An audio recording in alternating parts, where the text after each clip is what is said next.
오늘 주신 하나님의 말씀은 느헤미야 8장 12절에서 18절인데 12절과 13절만 우리 앞에 보시면서 다 같이 한 목소리로 받들어 읽겠습니다. 모든 백성이 곧 가서 먹고 마시며 나누어 주고 크게 즐거워하니 이는 그들이 읽어 들려준 말을 밝히 알미라.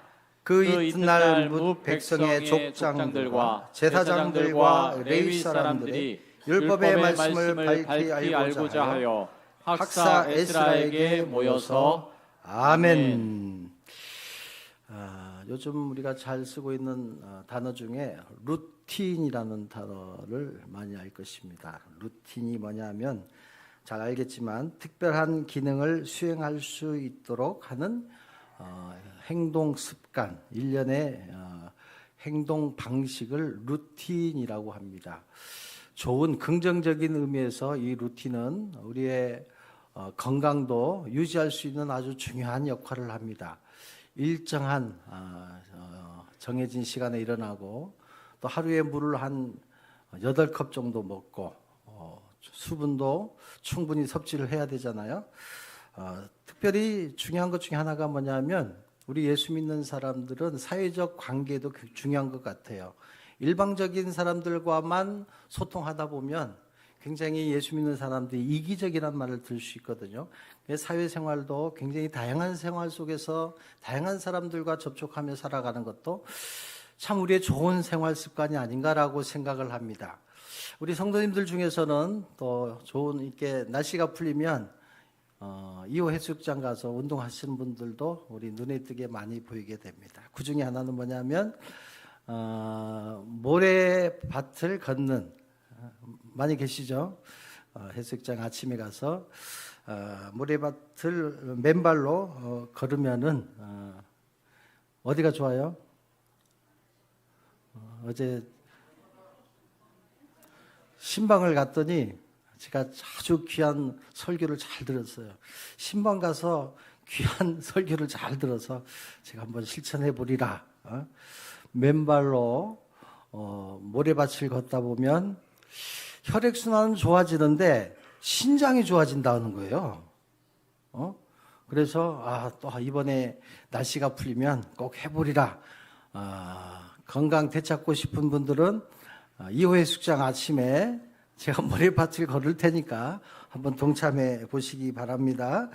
자, 예수 믿는 사람들이 행복할 수밖에 없는 그러한 루틴이 있어요. 그 루틴이 뭘까? 예수 믿는 사람들은 참 신기해요. 주일날 되면 같은 장소에 같은 시간에 모여서 예배를 드리는 거예요. 평생 우리가 이렇게 예배를 드리다 보면 좋은 습관에 따라서 살다 보면 결과가 어떻게 될까? 뻔하잖아요. 그래서 예수 믿는 사람들이 이러한 습관에 따라서 우리가 하나님께 나와 예배 드릴 수 있다는 것, 이 근거를 보니까 성경에 나와 있더라고요. 고린도전서 1장 9절과 10절 같이 한번 읽겠습니다. 시작. 너희를 불러 그의 아들 예수 그리스도 우리 주와 더불어 교제하게 하시는 하나님은 미쁘시도다. 형제들아, 내가 우리 주 예수 그리스도의 이름으로 너희를 권하노니 모두가 같은 말을 하고 너희 가운데 분쟁이 없이 같은 마음과 같은 뜻으로 온전히 합하라. 아멘. 너희를 불러. 내가 하나님께 나온 것이 아니라 하나님께서 우리를 불러주셔서 우리가 교회에 나와서 또 예수 그리스도의 이름으로 교제를 하게 한다라는 거예요. 하나님께서 우리에게 주시는 은혜 중에 하나는 뭐냐면 하나님께서 우리를 예정 가운데 우리를 불러주셨고 그리고 예배당에 우리를 불러주셔서 나와봤더니 말씀과 성도의 교제를 통해서 예수 그리스도와 교제하게 하시고 깨닫고 보니까 그 하나님은 신실하시고 그 하나님은 사랑이 많으신 미쁘신 하나님이다라는 거예요.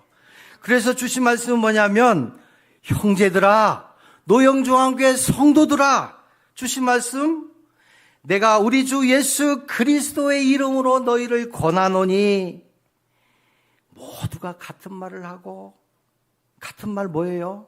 예수 그리스도의 이름으로 선포하고 같은 말을 하고 너희 가운데 분쟁이 없이 같은 마음과 같은 뜻으로 온전히 하나 되라, 온전히 합하라 라고 말씀하고 있습니다.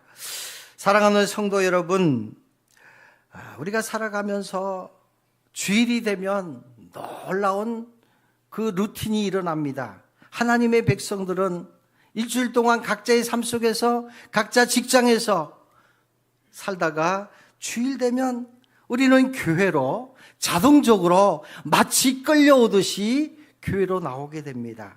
세상에 속한 사람들은 주일날 어디로 갈까요? 각자의 삶 속에서 아주 행복한 시간을 나름대로 보내게 됩니다. 그래서 주일은 갈라지는 날이에요. 하나님의 백성들은, 하나님께서 불러주신 백성들은 주일날 교회에 와서 하나님께 예배를 드리며 반복적으로 우리는 이렇게 살아갑니다. 이것이 기적이 아닐까요? 결과는 영생과 멸망으로 나눠질 수밖에 없습니다. 우리는 평생 주일날 하나님께 예배드리며 반복하며 살아가다가 어느 날 눈 감다가 눈을 떴더니 천국에 가 있는 거예요. 이게 하나님께서 우리를 불러주신 축복이 아니겠어요? 하나님을 모르는 사람들은 하나님을 모르기 때문에 우리와 달리 세상으로 나갑니다. 세상에서 평생 살아갑니다. 그러나 끝은 어떻게 될까요? 하나님 모르고 살다가 결국은 하나님 없는 곳으로 갈 수밖에 없다는 것을 우리는 알게 됩니다. 자, 콩나물 법칙이라는 게 있어요. 콩나물 법칙은 뭐냐면 콩나물에 물을 한 바가지 잔뜩 부어보면 그 한 바가지의 물이 그대로 흘러가 버리는 거예요. 제 고등학교 때 제 친구가 키가 굉장히 큰 친구가 하나 있었어요. 그 친구 집이 콩나물 집을 했어요. 콩나물을 많이 먹어서 키 큰 건 모르겠어요. 어쨌든 생각나는 거는 굉장히 키가 컸다는 거예요. 그럼 그 집에 콩나물을 하는데 물을 한 바가지 부으면 그 물은 그냥 흘러가 버리잖아요. 우리가 주일날 교회 와서 은혜스럽게 예배를 드리고 말씀을 듣고 결단합니다. 나가는 순간 시간이 가면서 다 잊어버려요. 근데 놀라운 것은 이 물이 콩에다가 부어진 이 물이 흘러가지만 시간이 지나면서 콩나물이 된다는 사실이에요. 하나님의 은혜 가운데 우리가 예배를 드리다 보면 성령께서 작동해 주셔서 말씀이 깨달아지는 거예요. 그 말씀이 삶의 현장 속에서 우리의 삶들의 마음에 터치가 되면 놀라운 일이 일어나잖아요. 그래서 우리가 주일날 교회 와서 때로는 이해되지도 않고 때로는 이해되지 않으니까 답답할 수도 있어요. 그러나 이 자리에 앉아서 예배 드리다 보면 시간이 가다 보면 언젠가는 하나님의 은혜로 하나님의 사람으로 복된 인생으로 살아갈 수 있다는 것을 말씀하고 있습니다. 이것이 뭐냐면 하나님의 견인이에요. 하나님께서 우리를 불러주셨다면 오늘 하나님의 은혜의 자리에서 말씀을 통해서 하나님 우리의 부족한 부분들을 하나씩 채워주신다라는 거예요. 고장난 차는 견인받아야 돼요. 영적으로 고장나 있으면 우리는 하나님의 견인을 받고 이 자리에서 말씀을 들어야만이 고침을 받을 수 있어요. 육신의 질병도 중요하지만 영적인 질병을 고침받고 살지 못하면 그 인생은 참으로 불행한 인생이 될 수밖에 없습니다. 세상에서 반복된 세상 일로 살아가는 하나님의 은혜를 받지 못하게 되면 어떻게 될까요? 그 마음 가운데 들어있는 것이 독이기 때문에 그 입에서 나오는 말은 상처를 주는 말밖에 나오지 않습니다. 입을 열면 상처가 쏟아집니다. 주변의 사람들에게도 나쁜 영향을 줄 수밖에 없다는 것을 보게 됩니다. 하버드 대학에서 행복학을 강의했던 손 아처 교수님은 아주 유명한 말씀을 했어요. 행복이 뭐냐? 나에게 주어진 탁월한 능력을 가지고 행복을 추구했지만 그것보다도 중요한 건 뭐냐면 좋은 사람들과 좋은 관계를 맺고 살아가는 것이 진정한 행복이 있다라는 것을 말씀을 했습니다. 잠언 27장 17절 말씀 같이 한번 읽겠습니다. 시작. 철이 철을 날카롭게 하는 것 같이 사람이 그의 친구의 얼굴을 빛나게 하느니라. 아멘. 철로 계속 갈다 보면 칼이 되잖아요. 흉기가 될 수 있어요. 철이 철을 날카롭게 하는 것처럼 긍정적인 사람, 감사하는 사람, 믿음의 사람들이 늘 우리 주변에 있다면 그 사람을 통해서 그의 친구의 얼굴을 빛나게 해주신다라는 말씀이에요. 내가 믿음의 사람이라면, 긍정적인 사람이라면 나를 통해서 주변의 사람들이 얼굴이 환해질 수 있다. 옆에 분들에게 한번 얘기를 해보세요. 나로 인해서 당신 얼굴이 환해졌으면 좋겠습니다.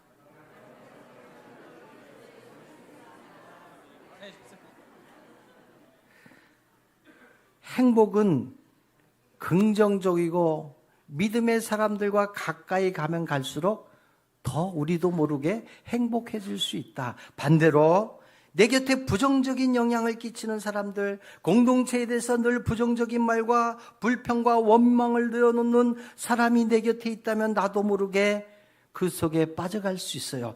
뒤집어 보면 어떤 의미가 있냐면 내 속에 조금이라도 부정적인 요소들이 있고 내 속에 원망이 늘 원망스러운 모습들이 있다면 내게 그런 요소가 있기 때문에 내 곁에 그런 사람들이 올 수 있다라는 거예요. 내가 그런 사람들에게 좋은 영향을 주지 못하기 때문에 도리어 오히려 그런 사람들이 내 곁에 머물고 있다라는 것을 단적으로 보여주고 있어요. 그래서 자기 자신을 늘 돌아보는 것이 중요하고 말씀을 보면서 말씀 속에서 내 자신의 현재에 어디에 있는지를 점검하며 살아가는 것이 중요하다라고 볼 수가 있습니다. 자, 오늘 본문 말씀을 다시 한번 봅니다. 우리 13절 말씀 같이 한번 읽겠습니다. 시작.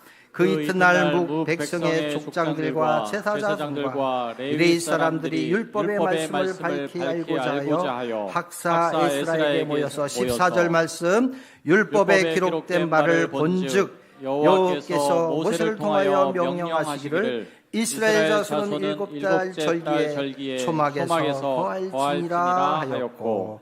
아멘. 자, 이스라엘 백성들이 지난주에 말씀을 드렸잖아요. 성벽을 잘 재건했습니다. 그래서 에스라를 초청해서 온 백성이 수문 앞 광장에 모여 하나님의 말씀을 듣습니다. 예비된 사람, 언제나 하나님은 예비된 사람을 쓰셔요. 포로 생활 가운데 돌아왔는데 그래서 성전을 잘 재건을 했습니다. 수많은 사람들이 성전에 다 모였습니다. 모였는데 마음에 갈증이 있습니다. 그 갈증을 어떻게 풀어낼까? 에스라, 학사 에스라가 생각이 난 거예요. 그 에스라 선지자를 불러왔습니다. 에스라는 누굽니까? 에스라는 제사장 중에 아론 지파의 후손이었잖아요.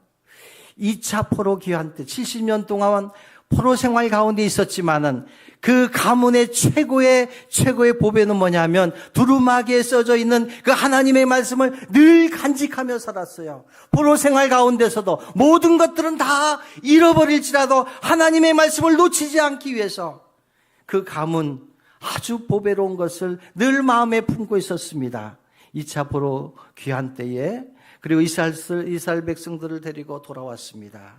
그리고 많은 시간 동안 성경을 보고 연구하고 하나님의 말씀을 통해서 성령의 깨달음을 주시니까 그 말씀, 준비된 말씀들이 온 수문 앞 광장에 모였을 때 에스라 선지자가 말씀을 봉독할 때에 수많은 레위 지파 사람들, 제사장들이 군데군데 섰다가 지난주에 말씀드렸잖아요. 수만 명이 모여 있는데 마이크 시설도 안 좋을 텐데 그곳에 있는 수많은 사람들이 에스라 선지자가 말씀을 선포하니까 군데군데 있었던 레위 지파 제사장들이 말씀을 듣고 다시 그 말씀을 선포하는데 어떻게 해석을 했다 그래요. 어떻게 해석이 가능해요? 말씀이 떨어지니까 성령의 역사하니까 수많은 사람들이 영적인 질서 안에서 말씀을 듣고 깨달음이 오기 시작하는 거예요. 그 말씀을 들면서 많은 백성들이 눈물이 흘렀다 그랬잖아요. 눈물을 흘리면서 입에는 뭐가 터져 나와요? 아멘, 아멘. 눈물이 흐르면서 은혜를 받게 되니까 아멘 하며 일어서서 하나님을 찬양하기 시작한 거예요. 하루가 지났어요. 그 이튿날 누가 부르지도 않았는데 이튿날 모든 사람들이 동일한 마음으로 다시 수문 앞 광장에 모인 거예요. 어떻게 이런 일이 일어날 수 있을까?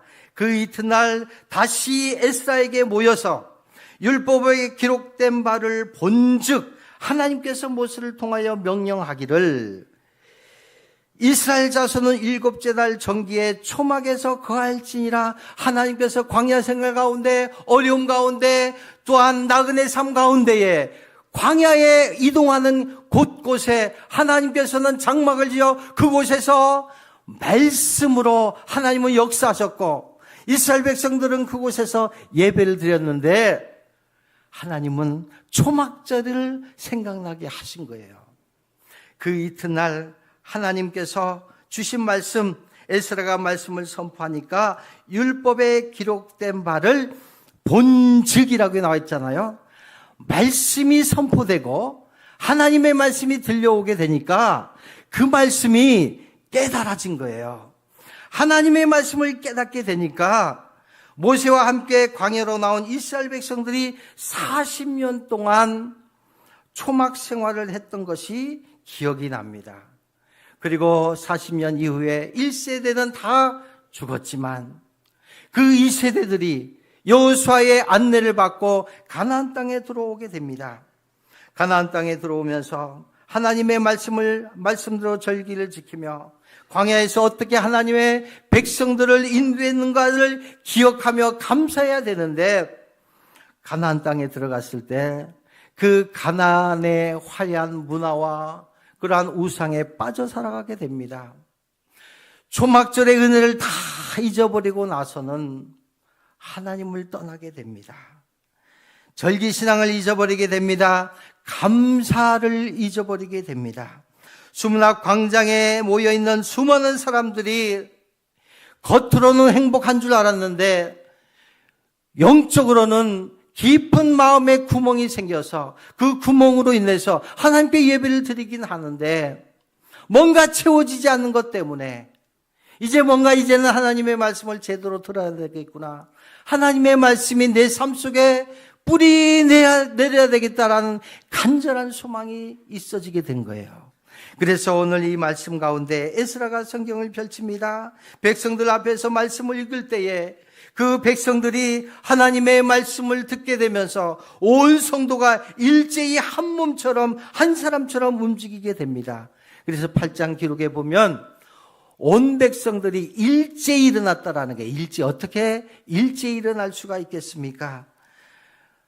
마치 암탉이 병아리를 품어서 시간이 되면 될수록 마지막 시간이 되면 꽉 차 있는 그 달걀 안에 있는 병아리가 껍질을 깨고 나오는 것처럼 우리 마음 가운데 하나님의 말씀을 듣고 묵상하고 기도하고 찬양했던 계속 이런 삶 속이 우리 속에 계속 자라는 거예요. 한순간에 하나님의 역사를 우리는 만들어내는 것을 우리는 삶을 통해서 우리는 확인해 보며 살아갈 수가 있습니다.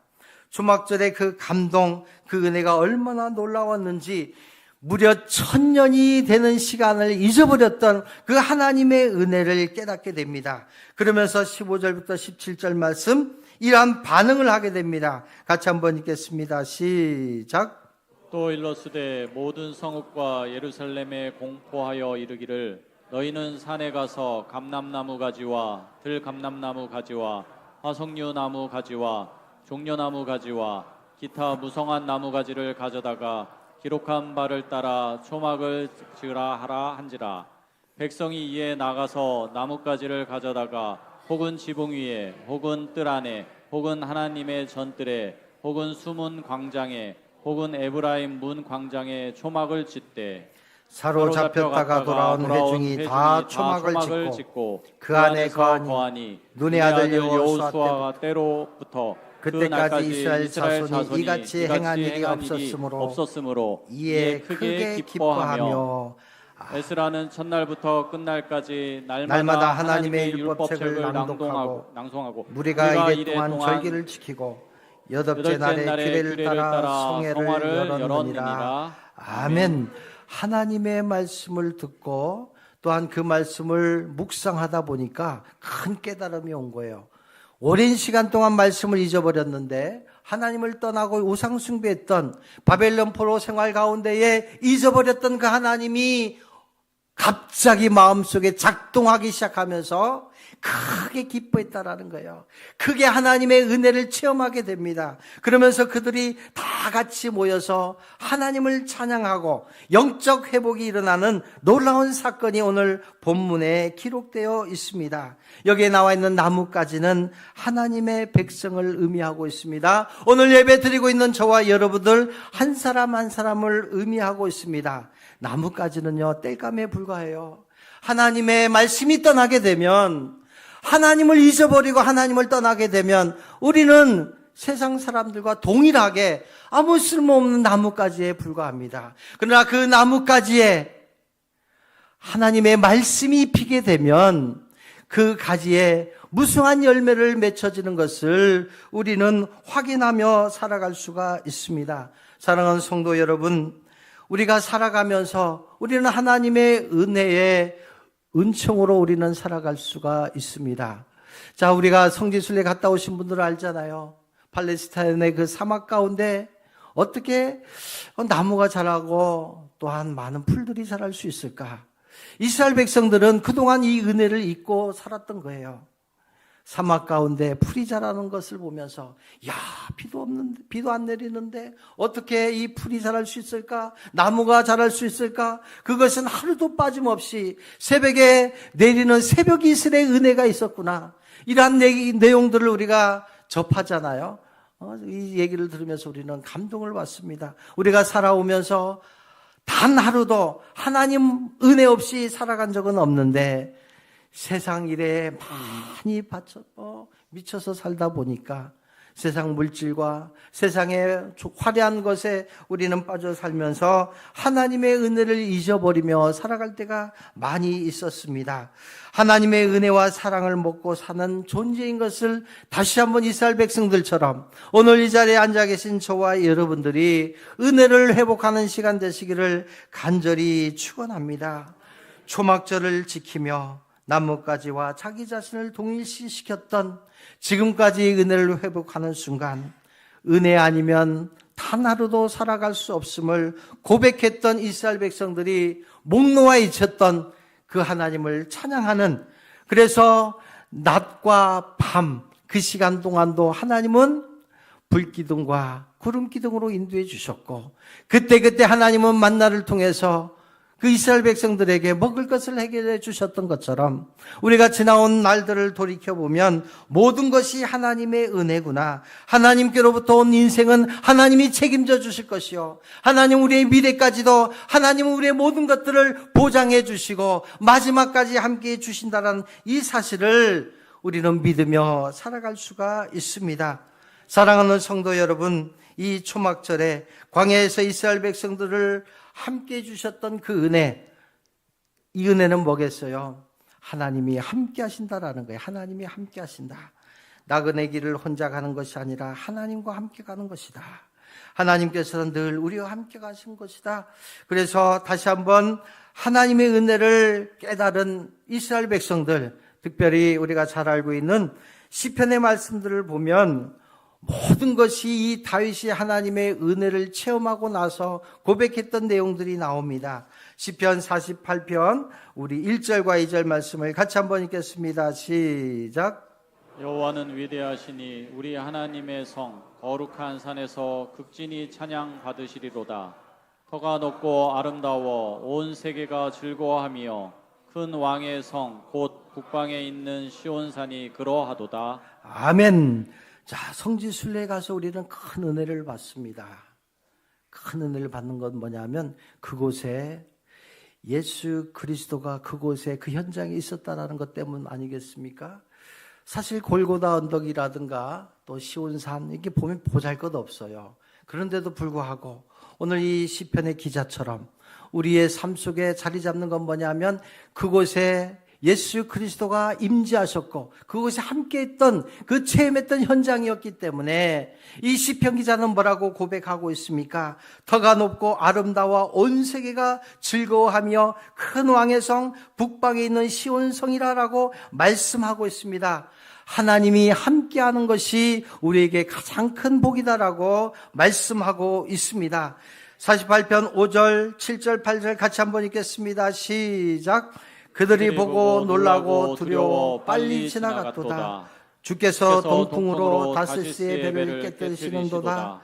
우리가 들은 대로 만군의 여호와의 성 우리 하나님의 성에서 보았나니 하나님이 이를 영원히 견고하게 하시리로다. 아멘. 세상의 적들이 강대국들이 하나님의 백성들을 보고 두려워서 빨리 지나갔도다.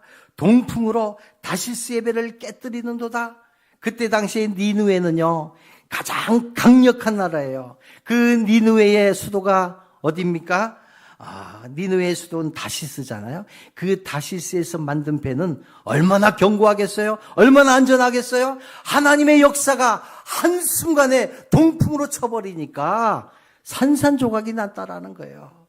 하나님의 백성들은 하나님이처럼 지켜주신다라는 거예요. 우리가 들은 대로 만군의 여호와의 성 만왕의 왕 되신 하나님께서 평생 우리와 함께해 주신다라는 이 축복의 말씀을 이스라엘 백성들은 초막절에 깨달았고 저와 여러분들은 오늘 말씀을 들으면서 다시 한번 깨닫는 그 은혜가 있기를 간절히 축원합니다. 사랑하는 성도 여러분, 다윗은 이렇게 하나님을 고백하면서 하나님을 찬양하며 살았던 것을 보게 됩니다.